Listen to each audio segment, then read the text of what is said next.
এ লড়াইকে আকাশ থেকে পড়ছে, হঠাৎ করে বিজয় আসছে। আবু সাইদ যে বুক চিতায় দাঁড়াইছে, এই দাঁড়ানোটা প্রথম কে দাঁড়াইছে বাংলাদেশে? দেখেন তো এই ছবিটা, গার্ডিয়ানে ছাপা হয়েছিল। বিএনপি কর্মী, তারা এইভাবে অসংখ্যবার দাঁড়াইছে। মুক্তিযুদ্ধে যেভাবে আওয়ামী লীগ কুক্ষিগত করেছিল, জনতার বিজয়কে আওয়ামী বিজয় রিডিউস করছিল, সে একই কাজ কইরেন না। তরুণ ছাত্র নেতা এবং উপদেষ্টা পরিষদের জন্য সামনে কিন্তু বিপদ আছে। বিপদটা কি আমি একটু বলি, খুইলা বলি। আর একটা এক্সাম্পল দিই, শপথ নেওয়ার আগে মোস্ট প্রমিনেন্ট আর পপুলার ছাত্র নেতা কারা ছিল? আসিফ আর নাহিদ তো, তাই না? এখন মোস্ট প্রমিনেন্ট আর পপুলার ছাত্র নেতা কে? সার্জিস আর রাতনাজ আব্দুল্লাহ। কেন বুঝলেন তো? কারণ ওরা ক্ষমতার বাইরে। ক্ষমতা জনগণের সাথে নেতার দূরত্ব তৈরি করে। এর আগে ব্রিগেডিয়ার সাগাত কইছিলেন না আওয়ামী লীগকে দল গুছাইতে? আজকে আসিফ নজরুল পিছে মুজিবের ছবি নিয়ে কইলেন আওয়ামী লীগ ঐতিহ্যবাহী দল, তার সংগঠন করার অধিকার আছে। ব্যক্তিগতভাবে আমি মনে করি কোন রাজনৈতিক দলকে নিষিদ্ধ করার পক্ষে আমি না।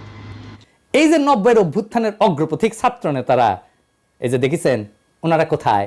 এই যে বিচিত্রা প্রচ্ছদ প্রতিবেদন হয়েছিল আমাদের সময়, বিচিত্রা প্রচ্ছদ প্রতিবেদন হওয়া মানে বিশাল বিশাল ব্যাপার। বিচিত্রা প্রচ্ছদ প্রতিবেদন হয়েছিল, ওনাদের ছবি দেয়া, ওনারা কোথায়? কোথাও নাই। অথচ উনাদের কথায় তখন দেশ চলতো। বারবার ছাত্রদের সামনে আয় না, জনতাকে যে সামনের কাতার থেকে পিছে ঠেলে দেওয়া হইতেছে, তার সবচেয়ে বড় ভিকটিম হবে ছাত্ররাই, ছাত্র নেতারাই। তারা শক্তিহীন হইয়া পড়বে। রাজপথে ছাত্র জনতার বিপ্লবী ঐক্য হাসিনাকে পরাস্ত করছে। শুধু ছাত্ররা করে নাই, কিছু মনে করেন না প্রফেসর ইউনূস এবং ছাত্ররা। এই যে কয়েকশো পুলিশ মারা গেল, মাইরা যে টাঙ্গায় রাখা হলো, কে করছে? ছাত্ররা। আপনারা এটার ওনারশিপ নেবেন? নেবেন না তো। থানা আক্রমণ হইল একের পর এক, এমন কোন থানা নাই বাদ গেছে। পুলিশ যে আতঙ্কে পলাইলো, কে মাইরা টাঙ্গায় রাখছিল? কে? ছাত্র ভাই আপনারা রাখছিলেন? হ্যাঁ, কে করলো এটা নিশ্চয়ই বুঝতে পারতেছেন। এই বিপ্লবী সহিংসতা কোনো র্যান্ডম ঘটনা না। অরাজনৈতিক এনজিও দুর্বল বুইরাদের ক্যাবিনেট পারবে, পারলে ভালো। কিন্তু প্রফেসর ইউনূস তো খমিনেও না, লেনিনও না। এখনই প্রফেসর ইউনূসের সরকারকে অনেকে এনজিওগ্রাম সরকার বলে। ওই যে হার্টের এনজিওগ্রাম না, ওই এনজিও মানে নন গভর্নমেন্ট অর্গানাইজেশন। আওয়ামী ন্যারেটিভের পরাজয় তো দেখলেন, এবার আপনাদের এই ন্যারেটিভও কিন্তু পরাজিত হবে যদি এটারে ছাত্রদের লড়াই হিসাবে শুধুমাত্র প্রতীয়মান করেন। 5 তারিখে আর্মি গুলি চালায় নাই, চালাইতে পারতো। চালাইলে কি হইতো? প্ল্যান কি ছিল? প্রফেসর ইউনূসকে জিজ্ঞেস করেন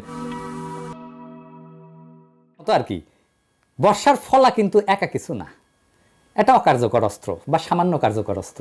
আর পিছের লাঠিটাও একা কিছু না, সামান্য কার্যকর অস্ত্র। কিন্তু দুইটা একসাথে এটা কার্যকর অস্ত্র হইয়া ওঠে। তো বর্ষার ফলাটা হইতেছে ছাত্ররা, আর জনতা হইতেছে পিছের লাঠিটা। ছাত্রদের সাথে জনতাও নামছিল, ব্যাপকভাবে নামছিল। শুধু বিশ্ববিদ্যালয়ের ছাত্র না, মাদ্রাসার ছাত্ররা নামছিল, শহীদ হয়েছে কাতারে কাতারে। কে নামে নাই? রিকশাওয়ালা, গার্মেন্টস ওয়ার্কার, জামাত, বিএনপি, হেফাজতের কর্মীরা, আবু সাইদকে শিবিরের সাথী তো। গত 15 বছর ধরে যারা লড়াই করছে তাদের রক্ত অশ্রু কান্নার উপরে দাঁড়ায় আছে এই লড়াই। এই লড়াই দাঁড়ায় নাই, এ লড়াইকে আকাশ থেকে পড়ছে, হঠাৎ করে বিজয় আসছে। আবু সাইদ যে বুক চিতায় দাঁড়াইছে, এই দাঁড়ানোটা প্রথম কে দাঁড়াইছে বাংলাদেশে? দেখেন তো এই ছবিটা, গার্ডিয়ানে ছাপা হয়েছিল। বিএনপি কর্মী, তারা এইভাবে অসংখ্যবার দাঁড়াইছে। মুক্তিযুদ্ধে যেভাবে আওয়ামী লীগ কুক্ষিগত করেছিল, জনতার বিজয়কে আওয়ামী বিজয় রিডিউস করছিল, সে একই কাজ কইরেন না। আওয়ামী ন্যারেটিভের পরাজয় তো দেখলেন, এবার আপনাদের এই ন্যারেটিভও কিন্তু পরাজিত হবে যদি এটারে ছাত্রদের লড়াই হিসাবে শুধুমাত্র প্রতীয়মান করেন। 5 তারিখে আর্মি গুলি চালায় নাই, চালাইতে পারতো। চালাইলে কি হইতো? প্ল্যান কি ছিল? প্রফেসর ইউনূসকে জিজ্ঞেস করেন। আমি ওনারে একটা কাজ করতে রিকোয়েস্ট করছিলাম, স্যার তো জানেন আপনি, যাতে আর্মির গুলি করা ঠেকানো যায়। উনি কাজটা করছিলেন, আপনাকে ধন্যবাদ। ওনার কাজটা সূত্র ধইরা আমার একজন বড় ভাই যিনি জাতিসংঘে কাজ করতেন, তিনি জাতিসংঘে কিছু গুরুত্বপূর্ণ ভূমিকা রাখছিলেন। জাতিসংঘের মহাসচিবের ক্ষেত্রে একটা ক্রুশিয়াল ভূমিকা ছিল। আমি প্রফেসর ইউনূসকে জানাইছিলাম যে এত কিছুর পরেও যদি আর্মি গুলি করে তাহলে প্ল্যান বি কি? আর্মির সাবেক জেনারেলরা আর্মি কনভয়ের সামনে দাঁড়াইতো। কারা কারা দাঁড়াইতো আমি আজকে নাম কইলাম না। হাসিনা যদি টিকা যাইতো তাহলে প্ল্যান সি ছিল। লড়াই এমন জায়গায় পৌঁছাইছিল যে আমরা সশস্ত্র লড়াই করলেও জিতে আসতে পারতাম, আর আমরা সেটা করতামও, আন্তর্জাতিক শক্তির সাহায্য নিয়ে করতাম, আগাইছিলামও। আর বেশি না কই।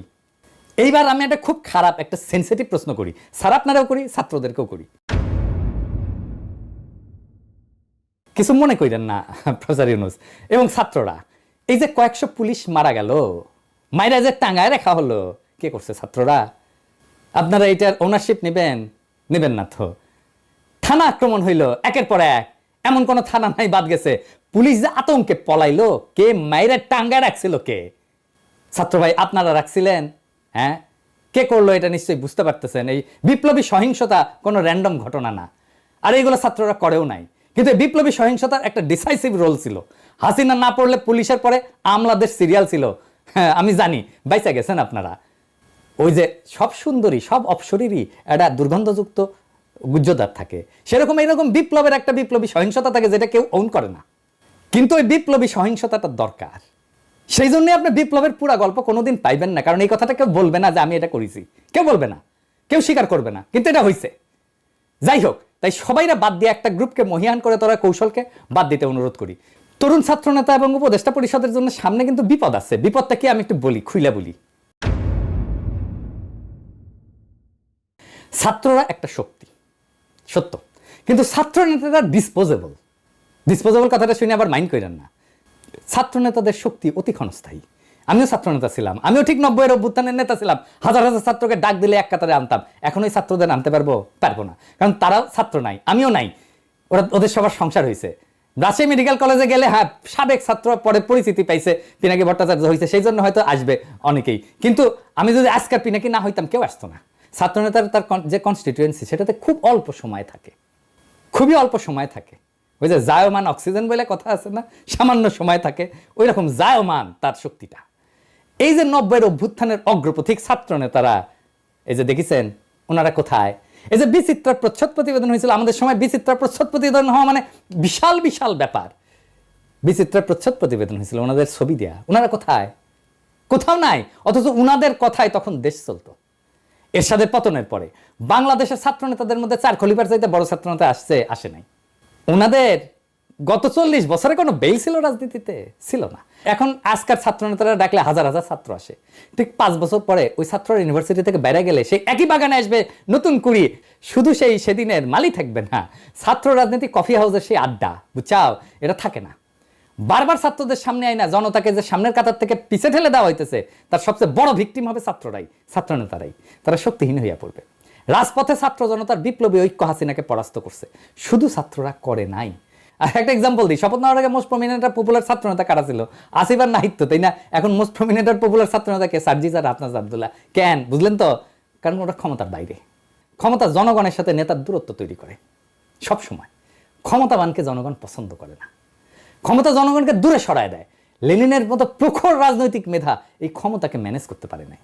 দুইটা দেশ পারছিল কিন্তু বিপ্লবের পরে ক্ষমতা আর জনতার মধ্যে মেলবন্ধন করতে, কিউবা আর ইরান। সেই জন্য এই দুই দেশে এখনো বিপ্লব টিকে আছে।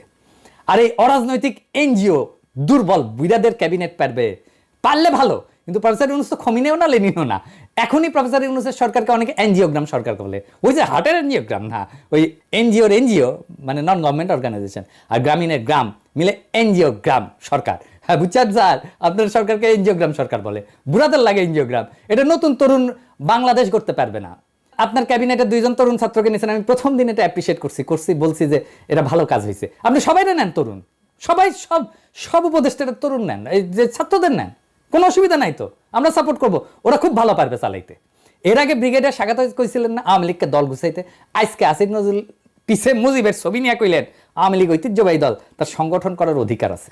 ব্যক্তিগতভাবে আমি মনে করি কোনো রাজনৈতিক দলকে নিষিদ্ধ করার পক্ষে আমি না।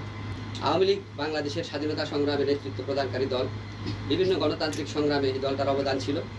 গত 15 বছর তারা যা করেছে সেটা তাদের ঐতিহ্যের সাথে যায় না। মানে বুঝছেন তো, এই এনজিওগ্রাম সরকারের কাম হইতেছে আওয়ামী লীগকে সাফসুতরা কইরা আবার মানুষের সামনে পরিবেশন করা। আসিফ নজরুলকে জিজ্ঞেস করেন, জার্মানিতে হিটলারের দল কি রাজনীতি করতে পারে? আওয়ামী লীগ কি ফ্যাসিস্ট দল না?